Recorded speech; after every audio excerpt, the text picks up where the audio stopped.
everybody. Hello. My name is Babs Holm, and I am so excited to be here. I'm going to be your host and MC tonight, and I'm really thrilled to be opening for NATO Green. Yeah. I want to encourage all of you, if you want to get a drink from the bar is open throughout the show, so please feel free to get up and get a drink, take care of your needs. And I'm just going to tell a couple jokes to warm you all up, if that's okay with everybody. Before this, I was at a bar playing pinball, and this man came up to me, and he was like, "Oh my gosh, that's so cool that you're a woman who plays pinball and drinks beer and has tattoos." And I said, "Is this your first day in Portland?" And it was his first day in Portland. And he kept talking to me, and he was like, "Can we play against each other? I want to play with you." And I said, "There's another machine right there. I'm sorry, I don't really have the energy for small talk with a stranger right now." And he said, "Cool." And then he kept talking to me. And he was like, "I want to play with you." And I was like, "No, thank you. I want to play with you. No, thank you." And then he said, "How about this?" And he held up a bag of marijuana. And he said, "If you win, I'll give you this bag of marijuana. But if I win, you have to give me your phone number." So I said yes, because I know how to make up a fake phone number. And I beat him really easily. It was almost embarrassing. I felt kind of almost guilty for how quickly I beat him. But don't feel bad for him, because he was a white man with dreadlocks. And no offense if you are a white man with dreadlocks, but you look like you love Burning Man more than you hate racism.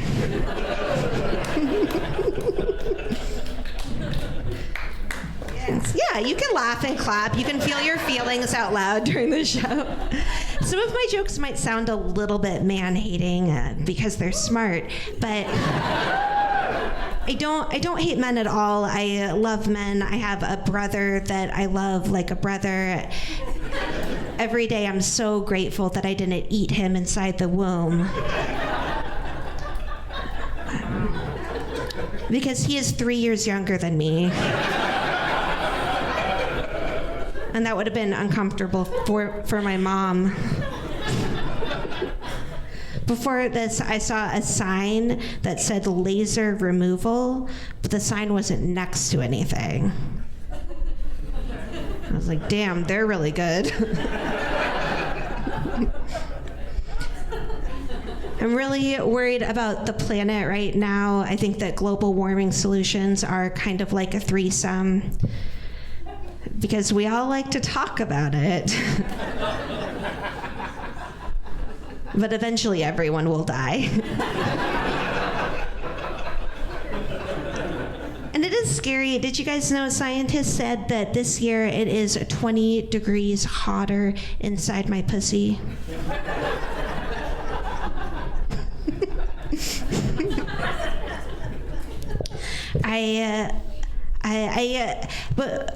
People tell me that I'm kind of immature for my age, and I'm like, I know you are, but what am I? And I don't think I'm actually immature. I think that I just found hobbies and interests when I was like 12 years old, and that I never grew out of them. Like, I'm still really into Buffy the Vampire Slayer and Sailor Moon and helping my dad regulate his emotions. And lately, I've been really into dragons. I've been reading these Fourth Wing books, and I'm so into dragons right now. But I realized that the only difference between a dragon girl and a horse girl is that a horse girl might actually get to meet a horse. But I'm not going to get to meet a dragon. They all live in England. I'm just kidding. I know they're extinct. I don't actually associate dragons specifically with England. That's one of the really cool things about dragons is that like every single culture has like yes, England, but also like Scandinavia and China and Japan, and a lot of different cultures have like this idea, this mythology of the dragon. And I was telling this to my friend on a hike about how like it's like, doesn't it make you think, were dragons ever real? And my friend said, Babs, did you bring me out into the woods to tell me that you believe that dragons exist? I wish you brought me here to kill me. I got a message on TikTok from a complete stranger that said, you look like the kind of girl that would make a hair doll and mail it to someone. And I said, those are hair action figures. I work in community mental health. Anybody else overcompensating for their own issues? I've worked in community mental health for 3 years, and I've known that I've wanted to be a therapist for a very long time, but I did not want to be a therapist in 2025.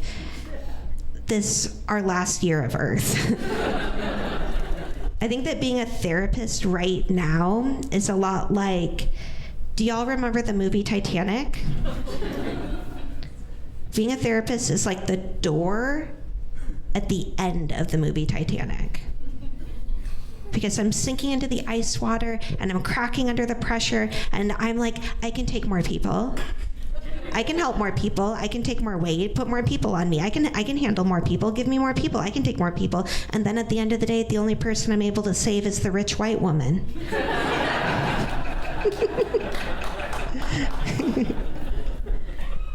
I really like haunted houses because I need a relaxing break from reality. And I do love haunted houses, but when I say that, I mean like the kind of place where they pay actors to come scare you, not like the Siren Theater. But I went to a haunted house last year, and I realized that after working in community mental health, nothing scares me anymore. I was just walking through the haunted house, and this actor came out, and they were like, "La, I'm crazy." And I said, mental health is a real crisis in Portland right now. Thank you for reaching out. Let me connect you to some resources. And they were like, no, you don't get it. I killed my mother. And I was like, helping a parent go with dignity is such a sorrowful honor. Let's process it. And they were like, no, you don't get it. I escaped from prison. And I was like, good for you. Fuck the prison industrial complex. ACAB. I read an article that said that the taller you are, the shorter your life expectancy might be. And I was like, damn, babies are going to live forever.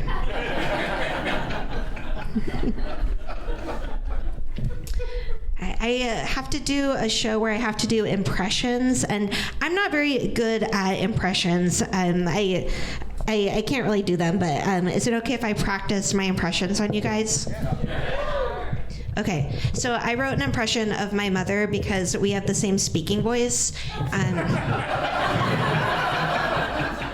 We both grew up inside of a helium balloon. And so this is my impression of my mom, Jane Holm. Hi, I'm Jane Holm. My daughter, Babs Holm, she's very, very funny, very good at impressions. This is my impression of my daughter, Babs Holm, when she was 15 years old, and she thought she could grow up to be a stand-up comedian. Hi, my name is Babs Holm, and I'm 15 years old, and I'm very good at impressions, and this is my impression of myself when I was 5 years old. Hi, my name is Babs Holm, and I'm 5 years old, and I'm great at impressions. I'm really, really the best ever at them. I'm very funny, and this is my impression of the Count from Sesame Street. 1, 2, 3. Thank you. That was my impression of the Count from Sesame Street. Thank you. That was my impression of myself when I was 5. Thank you. That was my impression of my daughter, Barbara, when she was 15. Thank you. That's my impression of my mom.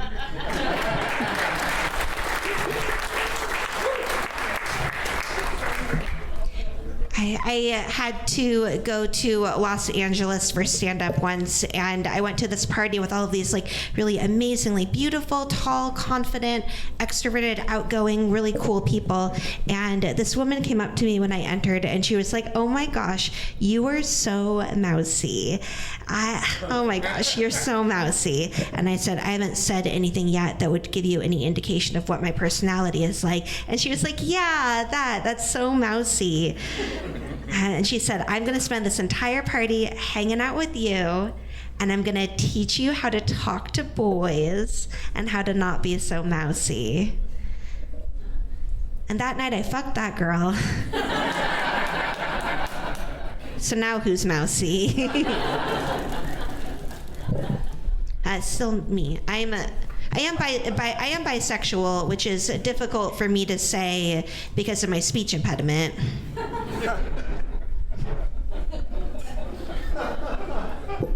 I have a lisp. If you don't know what a lisp is, I can't say the letter that comes after R and before T. And whoever invented the word lisp and put that letter smack in the middle of it is an asshole. Asshole. I went to speech therapy for a really long time, and I remember I was still going when I was in college, and I went to this party, and this really, really cool girl was like, "Why do you still go to speech therapy? I actually think your lisp is really cute." And I was like, "Why?" Lisp literally means I don't know how to use my tongue.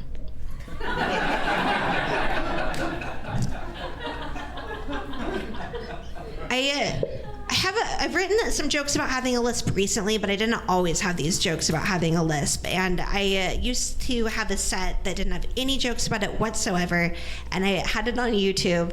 And this man, I think it was a man. It was I shouldn't. It was an egg, a genderless egg, and they commented, and they took my entire set, and they took the time to transcribe out word for word all of my jokes.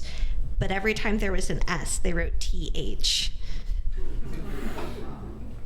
And that made me so sad. They think that's how I read, too.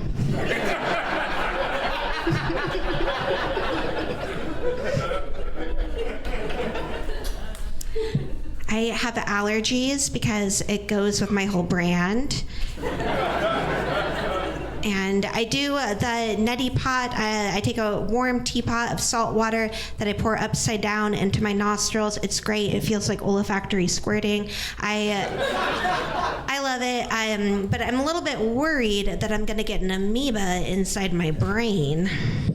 And I'm just worried that the amoeba is going to start, like, controlling my body like it's a marionette.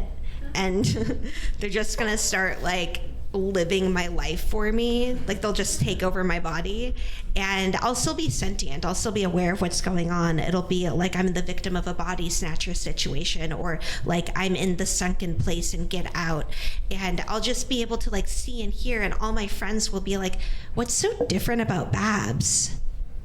She's so likable right now. She's making eye contact. She doesn't have any twigs or paper in her hair. She hasn't thrown a bell hooks book at a man all week long. It's different. New medication?" And I'll be like, "I guess everybody likes the amoeba better than me. I guess I should just give her my life." And then I'll hear a voice from the darkness that's like, "I love you, Babs." And I'll be like, "What? Who said that?" "It's me, the amoeba. I've gained awareness." And I'll look and see, sitting in the darkness of my brain cave, the amoeba. And my brain cave, by the way, is 20 degrees hotter than it was last year. And I'll look over at the amoeba, and me and the amoeba will just lock eyes, and then we'll start braiding our hair dolls together and talking about our dragon books. And that's how I finally learned to love myself. And I hope you all love yourselves too. I'm so excited. Thank you guys so much for your time and attention. Thank you so much.